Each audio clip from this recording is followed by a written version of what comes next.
A couple asked me a question just yesterday in my surgery. They are married for about 11 years and don't have any issue. And although the husband has reconciled to the fact, but the wife was still unable to understand.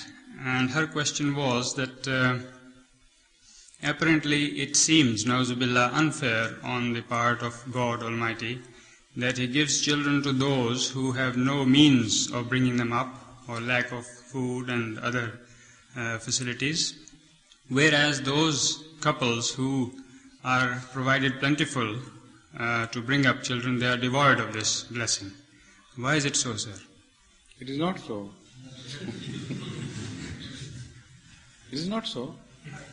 Sir, her question was that why is that couple not provided with children?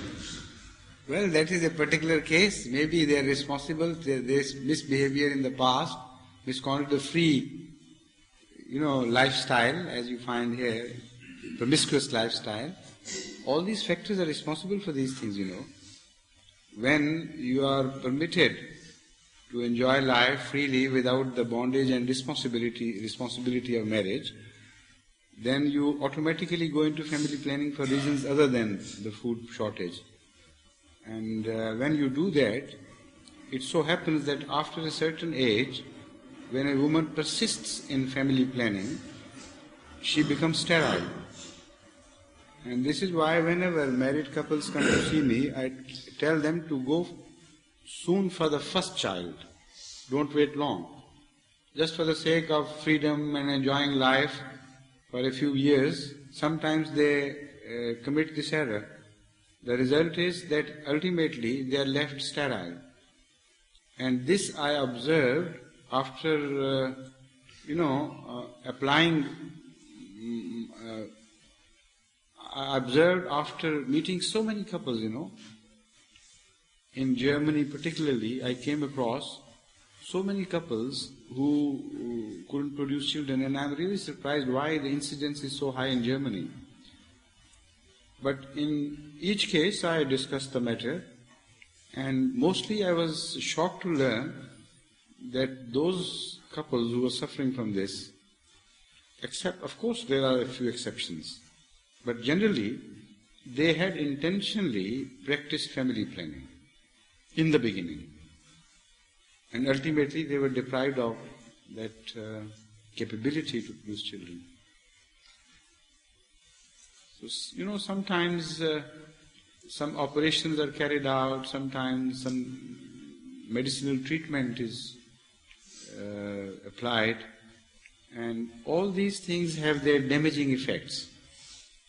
And even apart from this, if a woman marries late, and then again she goes into family planning after marriage, sometimes she is left high and dry and she can't produce children anymore at all. And for that also there are cogent medical reasons. The fallopian tubes get stuck up because of lack of usage. Some psychological factors must play their part in that.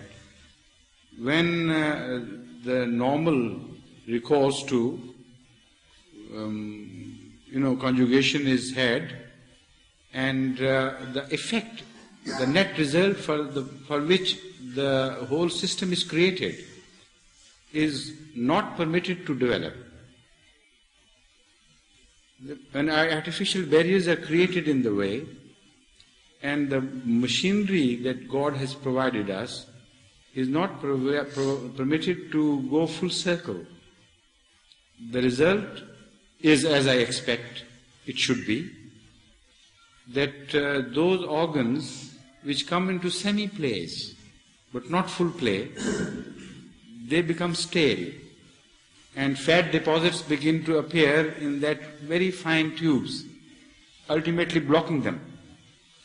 And the result is that the fallopian tubes are blocked, or some other ovarian problems occur, and the cycles are disturbed or destroyed. So even if you do not apply mechanical means or have recourse to chemical aids, yet there are possibilities that if you are delayed the process of childbearing, you might land into such difficulties.